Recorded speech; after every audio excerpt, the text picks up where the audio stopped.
My name is Jason Johnson, and thank you for watching my videos. I hope you find it helpful, and thank you for subscribing to my channel. If you have any questions or feedback, you can leave a comment below, and I'll answer as quick as possible. This video is going to be the Cisco NETACAD IT Essentials Chapter 12, Security. And we're going to be taking a look at security threats, security procedures, common preventative maintenance techniques for security, and then basic troubleshooting process for security.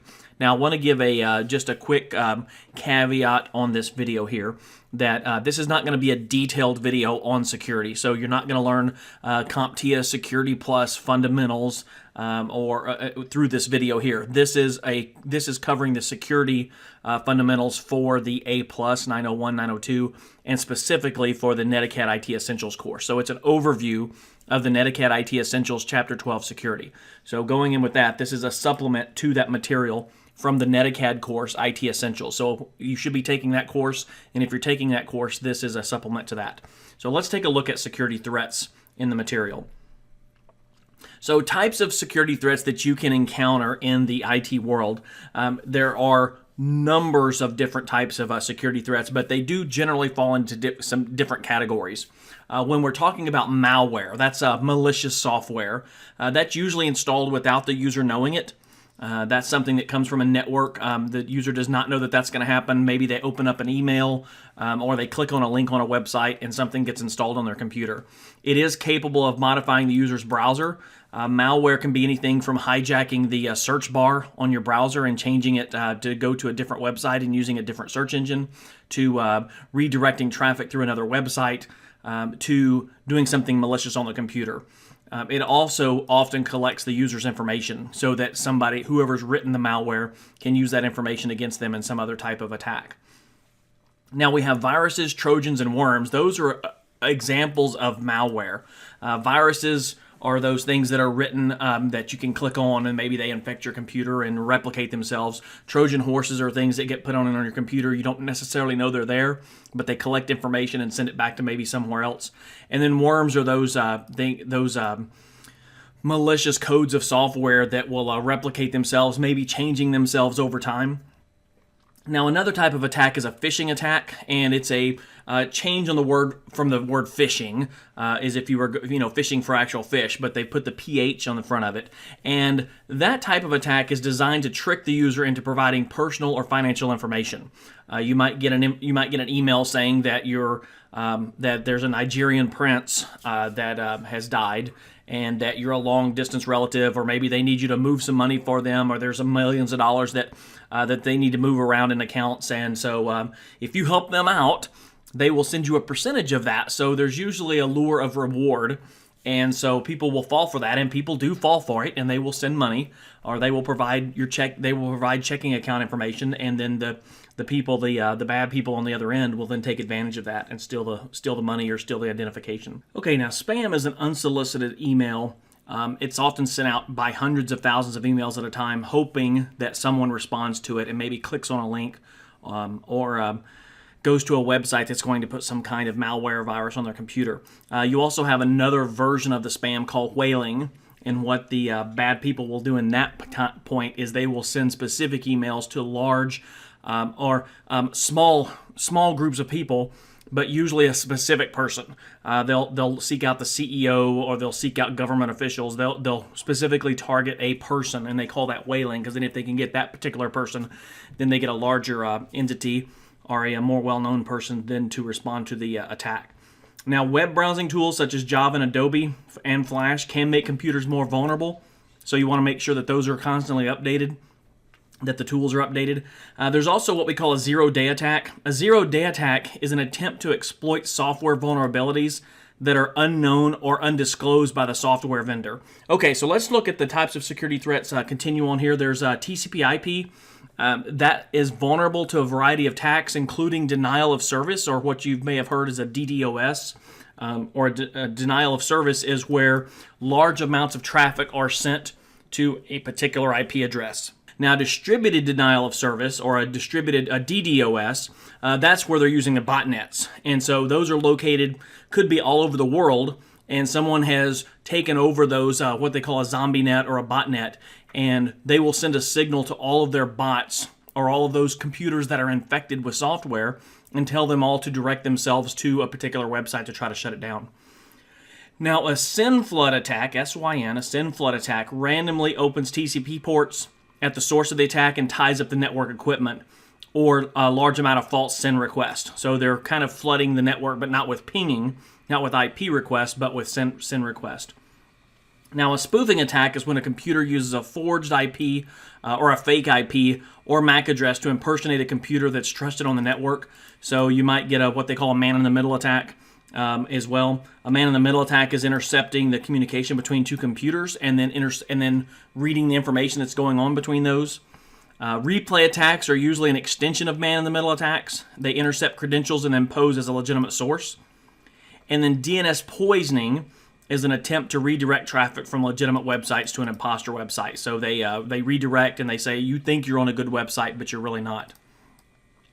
Okay, so that is the different types of security attacks. Let's take a look at security procedures.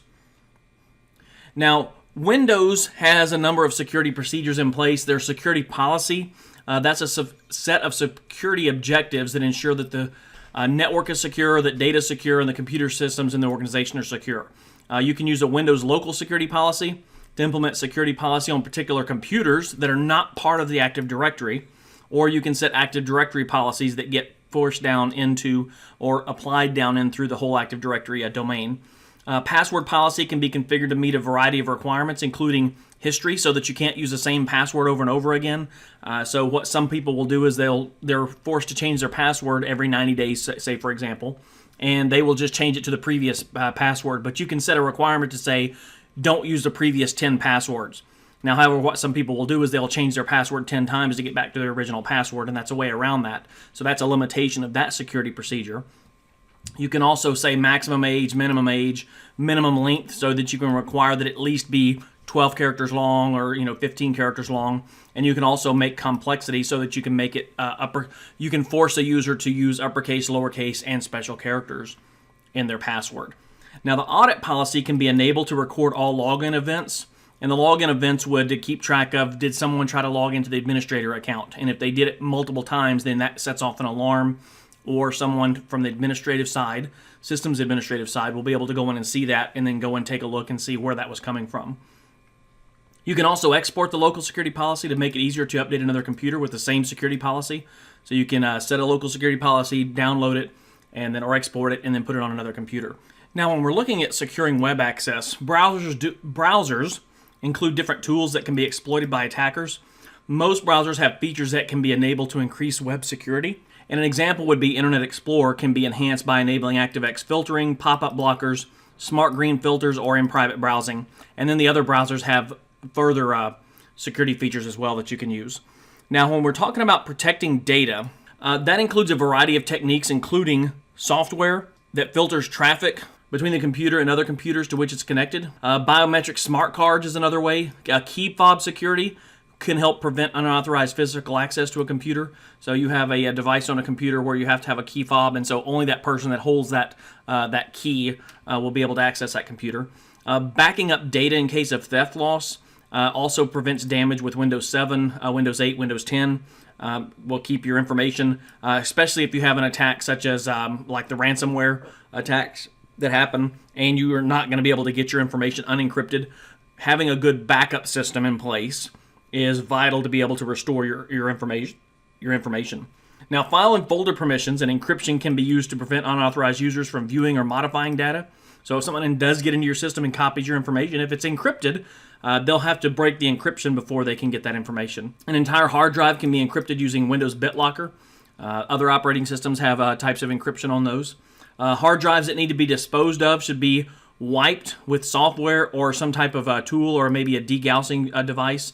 You want to be a little bit more careful on SSD drives, because those are not degaussed, because those are not magnetic drives, and so you have to take other steps to be able to wipe the information and make sure the information is going to be securely removed from those SSD drives and cannot be restored by someone else. So when the data is wiped, the hard drive can then be either recycled or destroyed. In my personal opinion, it's best to just destroy the drive and not reuse that, especially if it's got potentially information that could be potentially harmful to your company if somebody got it out, or you want to protect that information. Now, when we are looking at protection against malicious software, anti-malware programs such as those offered by McAfee, Norton, Symantec, Kaspersky, those include antivirus protection, adware protection, phishing protection, and spyware protection. You always want to make sure that the latest signature files are updated. That's not going to help in a zero-day attack, but it's going to help with everything that the antivirus or the anti-malware software companies know about. And you want to make sure that the updates are authentic and not corrupted by viruses themselves. So if a computer does become infected, you want to follow those steps. You want to remove the infected computer from the network as soon as possible. Just reach down and unplug that network cord. If it's a wireless, you want to turn off wireless. You want to make sure that the wireless gets turned off. In some cases, the virus will not allow wireless to be turned off. The virus keeps the wireless from being turned off, so you want to make sure that you do get that disabled. You want to notify IT personnel that's responsible for security. You want to save any log files to removable media. Make sure that removable media does not get put into another computer until it's been checked. You want to turn the computer off. And then home users should update all anti-malware programs. And if you are the person cleaning that, there are specific steps to go through to clean computers. I personally, when I clean computers, I have a USB drive that I use. I always wipe that drive after I'm done. I always format it before I use it again because I want to make sure it's not been infected before I plug it back into a main computer. You want to boot the computer with a scan disk. That might include going into safe mode in your Windows operating system. Then after you know that the computer's clean, you can delete the system restore files to protect against reinfection, because some viruses put themselves in the system restore files so that when it gets system restored maybe the next time, that virus comes back. So you want to be careful about that. So the next thing you want to do is make sure that all Windows computers on a network are either part of a domain or a work group, because that can allow you to roll out security procedures and security policies better. Before computers can share resources, they must share the same domain name or work group name.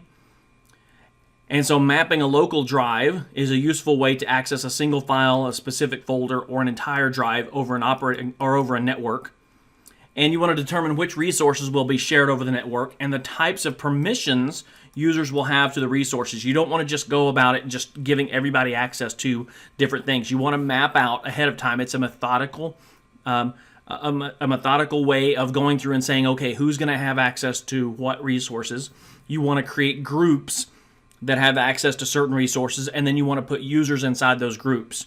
You don't want to give users access to certain rights and permissions. You want to give the permissions to groups and then add users into those groups. Because then if you need to remove a user, you just remove the user and you can change the permissions on just the group. And if there's 20 users in that group, you don't have to change all 20 users. You can just change the group. Now, the different types of permissions are read, change, and full control. You just want to be careful with full control, because if someone has full control, they can change permissions of the files and folders. So you want to be careful with that setting. Now, security techniques, as far as common security techniques, do include encrypting communications between computers. If you use some type of communication, encrypted communication, you want to use a virtual private network or a VPN. Make sure that the service set identifier is broadcasting on wireless that it's disabled. On my personal one at my house, I do not broadcast my SSID. It just is not. It's not visible. So when someone comes over, I have the guest account. I have the guest wireless being broadcast, but my regular SSID is not shown. Now, that does not mean that somebody can't see it. If they've got the right tools, they can still see the network. However, it's just an extra layer of security. And you want to make sure that secure wireless LANs have the strongest security mode. Currently, as of the recording of this video, it is WPA2, and that's May of 2017, but that may change in the future. You want to make sure that Universal Plug and Play, or UPnP, which enables devices to add themselves to the network, that should be disabled. Universal Plug and Play is not secure. However, there are some game systems, I'm not going to mention which game system, but some game systems require that Universal Plug and Play is turned on to be able to play on certain networks on game system, and that's game consoles. When you're talking about Microsoft or Nintendo or PlayStation, some of those do require the Universal Plug and Play, and it makes your system less secure, so you want to be careful about that. You also want to make sure that your firmware is up to date with the latest security patches. You want to install and configure a good firewall. Most software firewall routers include some type of stateful packet inspection. That just adds another layer of protection onto your security. And if you want others to be able to access a computer server, or a gaming console across an untrusted public network, you want to use port forwarding and isolate the computer in a DMZ. Now, when you're talking about protecting physical equipment, you want to make sure that you store equipment in a locked wiring closet or a locked closet to make sure that people cannot physically get to your computer. You want to consider setting a BIOS or a UEFI password. BIOS passwords are fairly easy to reset, but only if they can get to the hardware. You want to disable auto run and autoplay. One of the things I do on my servers is I disable USB ports. You disable maybe the CD-ROM or the DVD drive so that somebody can't just come in and plug something in and have it autoplay. You want to implement multi-factor authentication, which includes something you know, which is a password, something you have, which is a key fob, and something you are, which might be a fingerprint. So that's two multi-factor authentication: something you know, something you have, or something you are. I typically put, if a company allows me to do two-factor authentication, for example, with my Google account, I have two-factor authentication. I have my password, and I have my unlock codes on my phone, my physical cell phone. And so I have to have those two devices. So you would physically, even if you had my password, you would have to physically have my cell phone to be able to get the software off there, to be able to get the code. And then I also have printed codes that are in my safe at home. In case I lose my phone and have to disable it, I can still get into my safe and get those physical codes, which is something I have, and to unlock that. You also want to lock down all equipment with security cables. You want to use key cards, video surveillance, security guards if the cost is warranted. If you have a big data center and your data is worth millions of dollars, you're probably going to hire some type of security firm, or you're going to have in-house security people that guard the building and guard who comes in and goes out. Okay, so let's look at common preventative maintenance techniques for security. That includes the following: keeping systems up to date with security patches. That's just a must. Your systems admin person, that should be part of their job. That just as a daily routine, they should be checking to make sure systems are up to date, that security patches are applied, service packs are applied, everything's up to date. You want to make sure that your backups are working and that you can restore from them. You want to install, enable, and configure software firewall, such as Windows firewall, or maybe a hardware firewall, or maybe a software firewall that goes onto another computer that all your traffic goes through. You want to manage users, including removing terminated employees, assigning temporary guest accounts, configuring login times. If your company is only open from 8 in the morning till 5 in the afternoon, you don't necessarily want somebody logging in at 3 o'clock in the morning, so you lock your logins down from, let's say, 10 o'clock at night to 6 o'clock in the morning, or maybe 5 o'clock in the morning. So nobody can log into the system remotely during those times. The administrator can still come in and log in, but nobody else can. You want to monitor failed login attempts. So if someone's continually trying to log in incorrectly, that could be someone trying to break into your system. You want to enforce idle timeouts and screen locks so that if somebody's computer sits there for more than 10 minutes, it locks itself back down so that somebody doesn't walk away from your computer and then somebody else walks up and logs in, or not logs in, but somebody else walks up, sits down at the computer station and starts working on it. Now in Windows, you want to use the user account control or the local users, groups, and managers to manage your users to make sure that your users are taken care of, so if you're not in a domain. Okay, so we have looked at maintaining security, or for security maintenance. Let's take a look at basic troubleshooting process for security, and this is going to follow the same process that we've been talking through the other chapters, so I'm going to move through this fairly quickly, because it's repetitive, but at the same time it's important. You want to identify the problem. You want to first step into the troubleshooting process. You want to establish a theory of probable cause, test the theory, establish a plan of action, and then implement the solution. You want to verify full system functionality, if applicable. You want to implement preventative measures. You want to document your findings, and document your findings. I say that 3 times because it's important. And document your actions and your outcomes, and so that way you can make sure whatever happened can be duplicated or can be fixed quicker the next time. That log file can be helpful for future references. Now, some common problems and solutions for security. Some common security problems. From what I know of working in information security, a large hole in your security is going to be people.